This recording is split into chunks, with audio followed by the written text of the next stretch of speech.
하나님께 감사의 예배, 최고의 감사 예배 드리는 오늘 예배가 되기를 간절히 원합니다.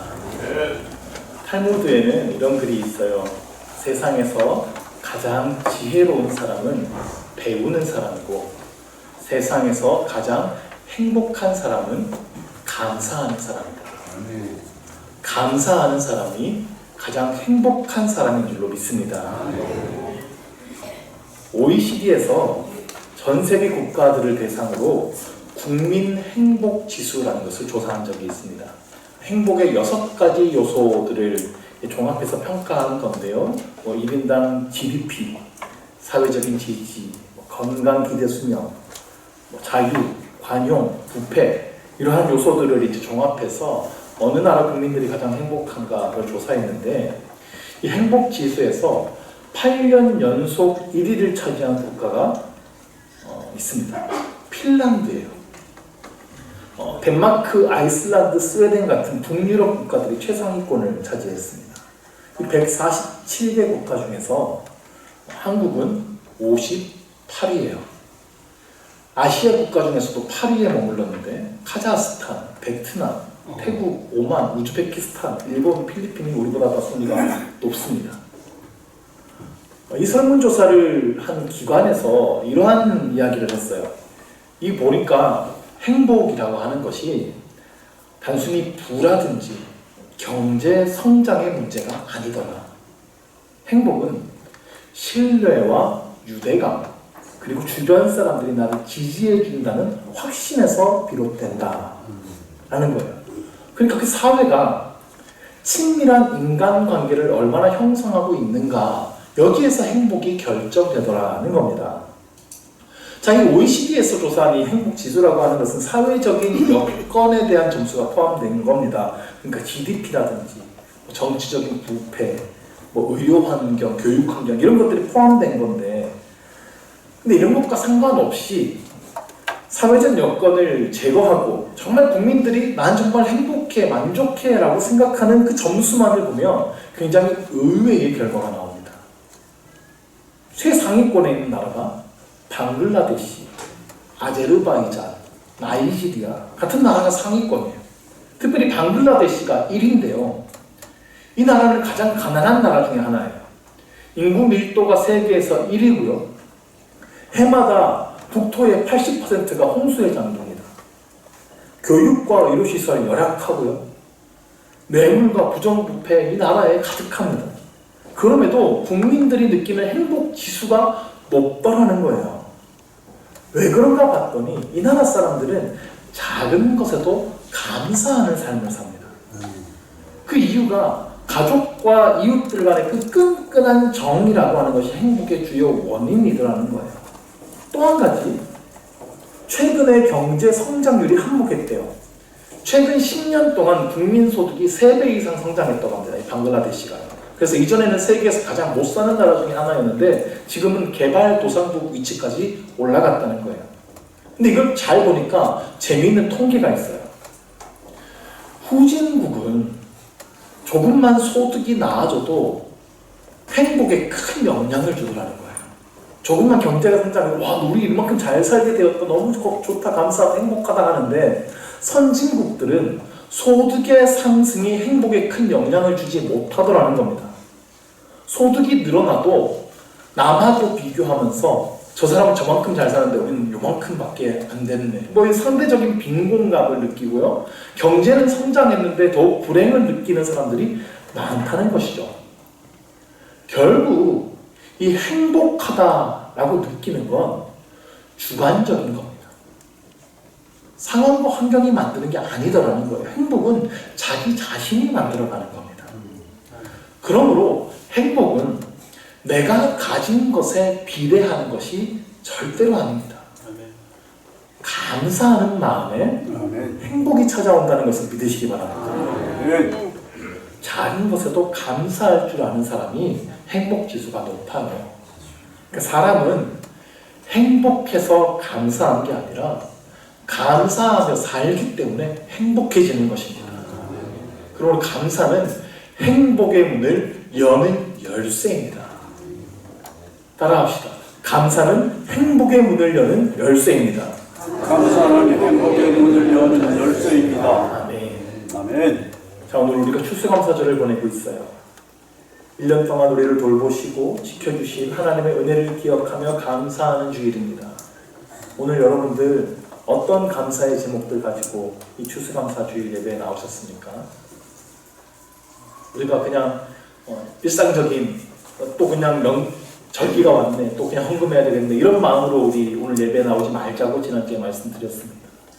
지난주에 초막절에 대한 말씀을 함께 전하면서 이 추수를 끝낸 이스라엘 백성들이 초막으로 들어가는 모습을 보았죠.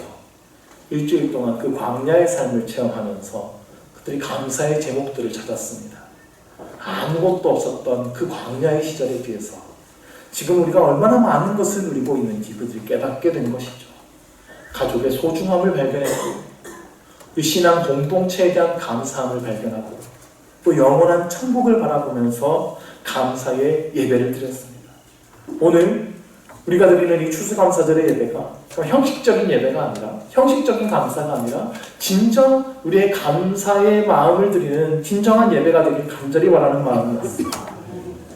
오늘 예배가 우리의 진정한 감사를 올려드리는, 하나님을 기쁘시게 하는 예배가 되길 간절히 원합니다. 감사의 예배는 하나님을 가장 영원롭게 하는 예배일 뿐만 아니라 여러분의 행복의 문을 여는 열쇠가 되고 믿으셔야 됩니다. 자, 오늘도 우리가 감사에 대한 말씀을 살펴볼 텐데요. 오늘은 신약의 말씀을 통하여서 감사에 대한 메시지를 발견하려고 합니다. 오늘 우리가 읽은 성경은 골로새서 말씀입니다. 골로새서 3장 이하를 보면 바울은 구원받은 자의 마땅한 삶에 대해서 가르치고 있습니다. 자, 우리가 구원을 받았다면 이제 새로운 삶을 살아야 한다는 것입니다.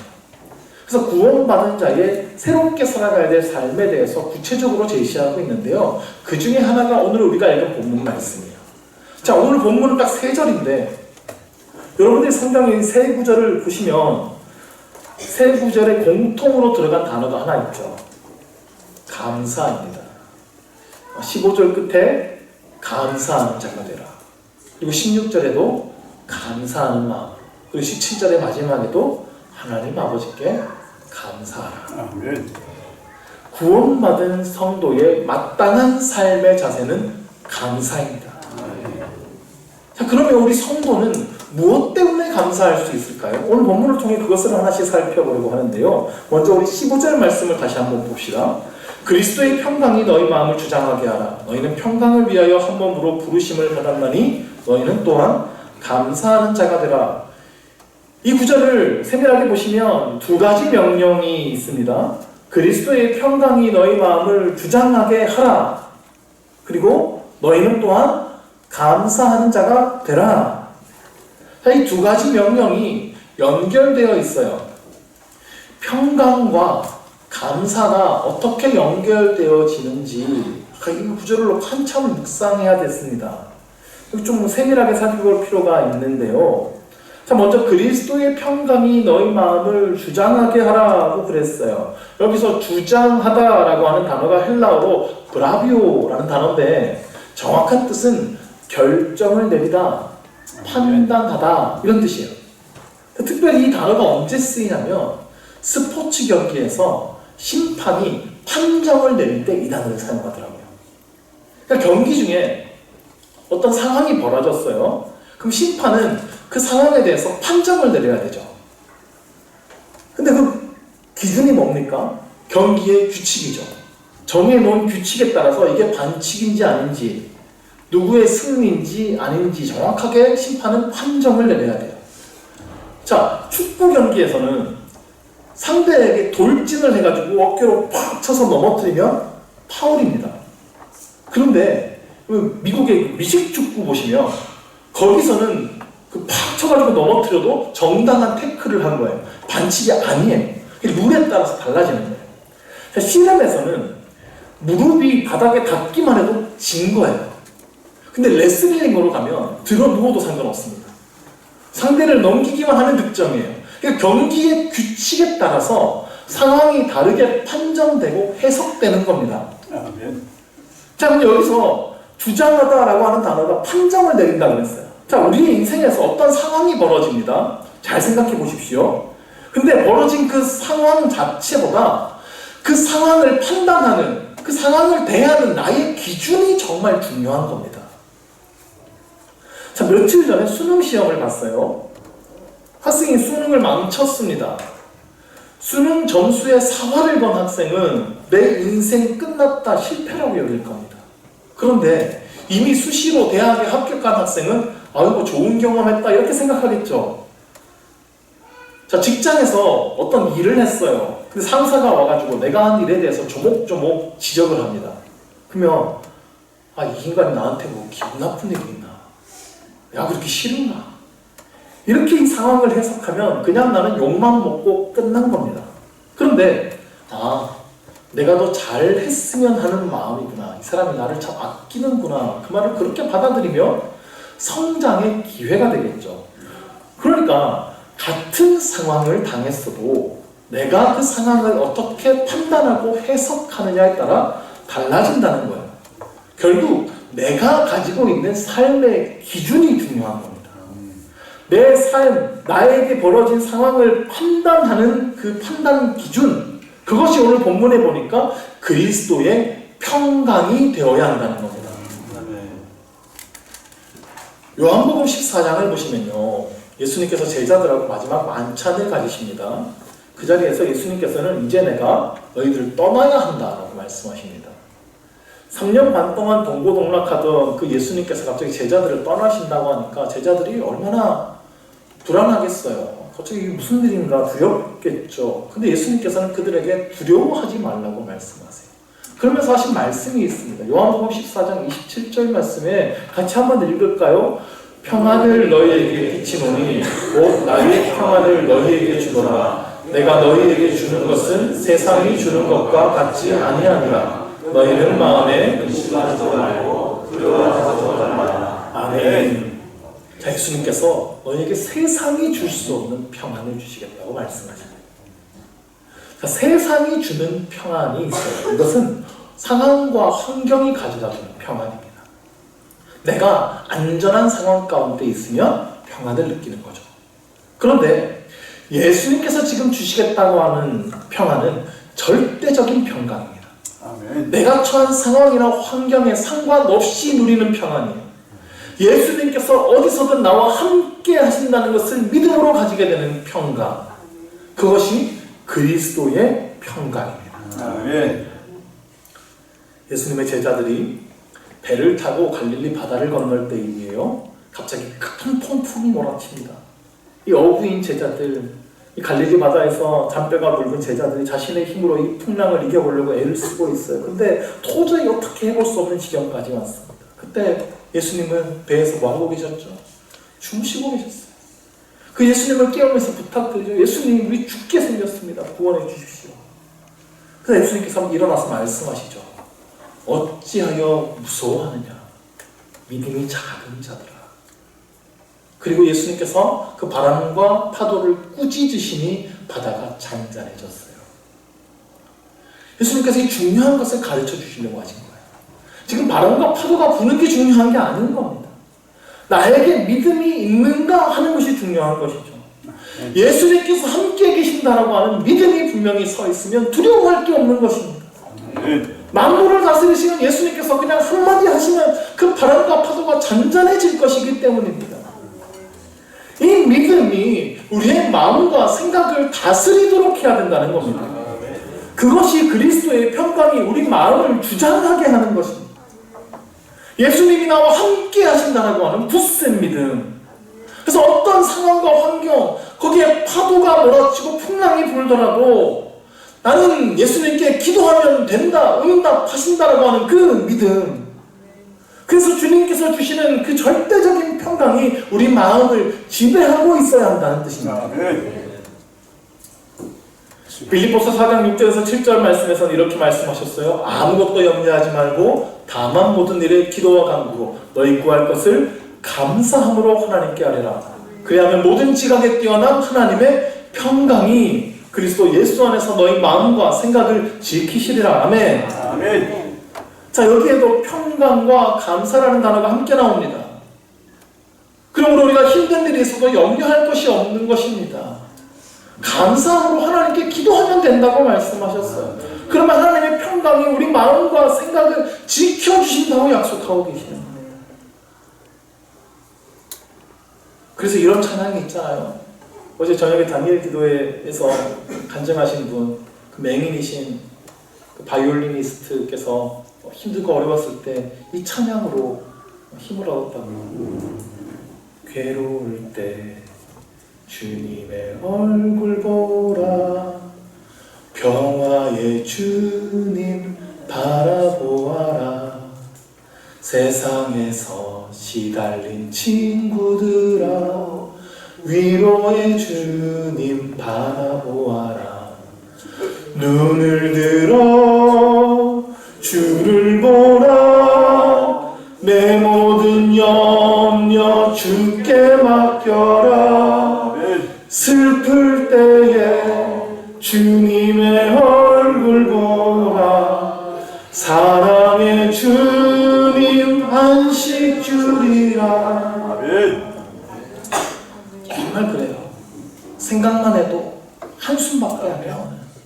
어려운 일이 있으십니까? 그래서 염려하지 마시고 우리는요 살아계신 하나님께 기도할 수 있습니다. 기도하면 주님께서 응답하여 주십니다. 기도할 수 있음에 감사하시기를 바랍니다. 하나님은 기도하는 자에게 평강을 허락하여 주실 것입니다. 상황과 환경에서 오는 그 평강이 아니라 예수님께서 가져다 주시는 절대적인 평강을 주실 것을 믿으시기 바랍니다. 자, 두 번째로 우리가 감사해야 할 것이 있습니다. 본문 16절을 봅시다. 그리스도의 말씀이 너희 속에 풍성히 거하여 모든 지혜로 피차 가르치며 권면하고 시와 찬송과 신령한 노래를 부르며 감사하는 마음으로 하나님을 찬양하고. 그냥 얼핏 읽으면 지금 이 구절에서 여러 가지 이야기들을 하고 있는 것 같은데요. 근데 16절에 중심은 첫 구절이에요. 그리스도의 말씀이 너희 속에 풍성히 거하여. 이게 중심이에요. 그러니까 그리스도의 말씀이 우리 속에 풍성히 거하기 위하여 우리가 해야 할 것이 있는데, 첫 번째로는 모든 지혜로 피차 가르치며 권면하는 것이고, 두 번째로는 시와 찬송과 신령한 노래를 부르면서 감사하는 마음으로 하나님을 찬양하는 겁니다. 다시 말씀드리면 피차 가르치고 권면하면 그리스도의 말씀이 우리 안에 풍성히 거하게 되고요. 또한 시와 찬송과 신령한 노래로 감사함으로 찬양하면 또 그리스도의 말씀이 우리 안에 풍성히 거하게 된다는 겁니다. 그리스도의 말씀이 풍성히 거하게 되는 것이 목적이에요. 아멘. 여기서 거하게 된다라고 하는 단어는 정확한 의미로 그 안에서 살아서 영향력을 끼친다라는 뜻입니다. 그러니까 그 말씀이 우리 안에 살아서 역사함으로 우리 안에서 삶에 영향력을 끼치기 시작한다는 뜻이에요. 말씀을 그냥 듣고 끝나는 게 아니고요. 그 말씀이 여러분의 삶 속에 침투해서 살아 역사하게 되고요. 그 말씀이 여러분의 마음과 삶에 강력한 영향력을 끼쳐야 된다는 겁니다. 그럼 어떻게 하면 그 말씀이 우리 안에 그런 영향력을 끼칠 수 있는가? 그 영적인 비결을 오늘 구절에서 두 가지로 설명하고 있는 것인데요. 먼저는 피차, 모든 지혜로 피차 가르치고 권면하는 것이죠. 자, 피차 가르치고 권면한다고 했습니다. 자, 일방적인 가르침과 권면이 아니에요. 피차, 그러니까 서로예요. 지금 이 설교 시간은요, 일방적인 시간입니다. 일방적으로 하나님의 말씀이 여러분에게 선포되는 시간이에요. 여러분은 선포되어지는 하나님의 말씀을 믿음으로 듣고 마음에 새기면 되는 것입니다. 근데 이것만으로는 하나님의 말씀이 여러분의 마음에 풍성히 거할 수가 없다는 겁니다. 그럼 주어진 말씀을 가지고 서로 가르치고 권면하는 일이 필요하다는 것이죠. 가르침이란 진리를 보여주는 겁니다. 권면이란 무엇이 옳은지 조언해 주는 겁니다. 자, 말씀이 주어졌어요. 그 말씀을 나 혼자 듣고 끝내면 말씀의 풍성함을 더 경험할 수 없는 겁니다. 돌아가도 그냥 오늘 말씀 뭘 들었는지 까먹게 되죠. 근데 성도들 간에 각자 깨달은 말씀을 이제 나누는 거예요. 내 삶에 적용할 것들을 함께 대화하는 거예요. 각자가 깨달은 말씀을 나누면서 서로가 서로에게 배우는 겁니다. 내 옆에 성도가 말씀을 적용하는 것을 보면서 서로가 서로에게 권면이 되는 겁니다. 이게 피차 가르치고 권면하는 일입니다. 이것이 초대교회에 나타났던 바로 그 성도의 교제, 그것을 이야기하고 있는 거예요. 자, 이러한 성도의 교제가 우리 교회 안에 필요하다 그랬습니다. 특별히 우리 구역 안에서 활발하게 일어나야 합니다. 자, 대부분의 한국 교회가 구역을 가지고 있죠. 한국 교회에 이 구역이라고 하는 걸 시작하신 분이 계세요. 여의도 순복음교회 돌아가신 조용기 목사님입니다. 여의도 순복음교회가 구역을 만들면서 엄청난 부흥을 겪으면서 한국 교회가 너도 나도 다 구역을 만들어서 시작했습니다. 근데 구역이라고 하는 게 이 조용기 목사님의 독창적인 아이디어는 아니에요. 이거 원래 영국의 그 존 웨슬레 목사님, 그 목사님이 소그룹 운동을 한 데서 시작됐어요. 감리교회에서 속회라고 부르는 그겁니다. 뭐 구역이든 속회든 세비든 뭐 목장이든 이름은 다른데 본질은 같아요. 이것은 교회 안에 작은 교회예요. 자, 이렇게 대그룹으로 모여서 예배드리는 것을 통해서는 성도의 교제를 경험하기 어렵습니다.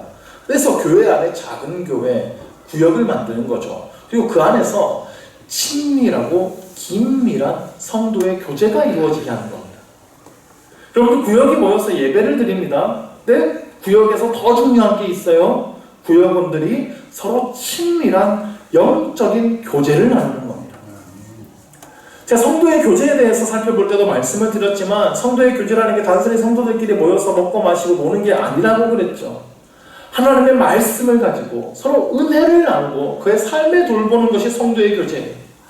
서로 삶을 나누고 서로 붙들어주고 서로 기도해 주는 게 성도의 교제죠. 이게 우리의 구역 안에서 활발히 일어나야 한다는 겁니다. 구역 안에는 우리 구역장님도 계시고 뭐 강사님도 계시고 뭐 신앙생활 오래 하신 분도 계시고 초신자분들도 계시고, 이런 사람들이 함께 모여서 서로가 그렇게 영향을 주고 함께 성장해 나가는 것이 구역의 목적인 거예요. 정말 우리 교회의 구역 안에서 이러한 은혜가 풍성히 누려지게 되기를 간절히 축원합니다. 주어진 말씀을 가지고 서로 은혜를 풍성히 나누십시오. 나는 이런 은혜를 받았는데, 이런 깨달음이 있었는데, 내가 이렇게 살아가야겠는데, 서로 지지해 주시고 기도해 주시고 서로 돌봐 주십시오. 하나님의 풍성한 은혜가 우리 안에 넘쳐나게 될 것을 믿습니다. 자, 하나님의 말씀이 풍성히 거하기 위해서 두 번째 해야 할 게 있습니다. 시와 찬미와 신령한 노래를 부르며 감사로 하나님을 찬양하고. 자, 시와 찬미, 신령한 노래, 찬양 다 같은 말이죠. 하나님을 찬양하고 예배하는 것을 말합니다. 전 설교자예요. 그거 아세요? 설교자는 천국에 가면 실직자가 됩니다. 천국엔 설교자가 필요 없어요. 거기는 하나님도 계시고 예수님 성령님 다 계시는 뭐 어디라고 제가 거기 가서 설교를 합니까? 근데 천국에서도 우리가 계속 하는 것이 있습니다. 그것은 찬양입니다. 하나님을 노래하고 예배하는 일은 천국에서도 계속 될 거예요. 우리 중청단 찬양단은 기뻐하시기 바랍니다. 여러분, 미래를 준비하고 계신 거예요. 천국에서 우리가 영원히 해야 할 일입니다. 특별히 저는 예배에서 찬양이 정말 중요하다고 생각합니다. 찬양은 하나님을 기쁘시게 합니다. 찬양이 우리의 마음을 엽니다. 찬양은 또한 우리의 기도도 됩니다. 하나님 앞에 더 뜨거운 마음으로 결단하게 만듭니다. 우리 예배가 바르게 되기 위해서는 영과 진리가 필요하다고 그랬어요. 성령께서 임재하시는 통로도 찬양입니다. 진리의 말씀을 더욱 풍성하게 하는 통로도 찬양이에요. 예배 가운데 은혜를 풍성하게 하는 것이 찬양이죠. 정말 예배 자리에서 우리 모두가 온 마음을 다해서 기쁨으로 찬양할 수 있게 되기를 간절히 바랍니다. 아멘. 노래는 잘 못할지라도 괜찮아요. 가사에 마음을 담아서 정말 찬양하십시오. 온 마음을 다해 전심으로 드리는 찬양을 하나님께서 기뻐 받아주실 것을 믿습니다. 예배 자리뿐만 아니라 여러분의 삶의 자리에서도 찬양을 드리십시오. 외로우십니까? 찬양을 드리십시오. 힘들고 지치셨습니까? 찬양을 부르십시오. 아멘. 기쁜 일이 있으니까 찬양을 부르십시오. 여러분의 모든 일에 찬양의 고백을 드리시기를 바랍니다. 하나님께서 그 찬양의 고백을 기뻐 받아주시고 여러분의 삶 위에 축복의 문을 열어주실 것을 믿습니다. 아멘. 우리가 서로 하나님의 말씀 안에서 교제하는 것, 또한 찬양하는 것, 이 모든 것은 목적이 하나님의 말씀이 우리 안에 풍성히 거하게 하기 위함입니다. 교제를 통해, 찬양을 통해 더욱 풍성한 은혜를 하나님께서 경험하게 하실 것을 믿습니다. 아멘. 그 은혜를 주심에 감사드리시기를 바랍니다. 자, 마지막으로 우리 17절 말씀입니다. 다시 한번 같이 한번 읽겠습니다. 또 무엇을 하든지 말에나 일에나 다 주 예수의 이름으로 하고 그를 힘입어 하나님 아버지께 감사하라. 아멘. 자, 우리가 하루를 보내면서 수많은 말을 하죠. 수많은 일도 해요. 우리가 말하고 일하는 그 모든 것들을 주 예수의 이름으로 하라는 겁니다. 유대인들에게 이름이라고 하는 건요, 단순한 호칭이 아니에요. 그의 인격, 권위, 능력, 이걸 다 포함하는 말입니다. 그러니까 무슨 일을 하든지 예수님의 인격으로 말하고 행동하라. 더 쉽게 어디에서든지 예수님처럼 말하고 행동하라는 뜻입니다. 삶 전체에서 그렇게 예수님과 함께 살아가라는 뜻입니다. 자, 이게 우리 힘으로 되어집니까?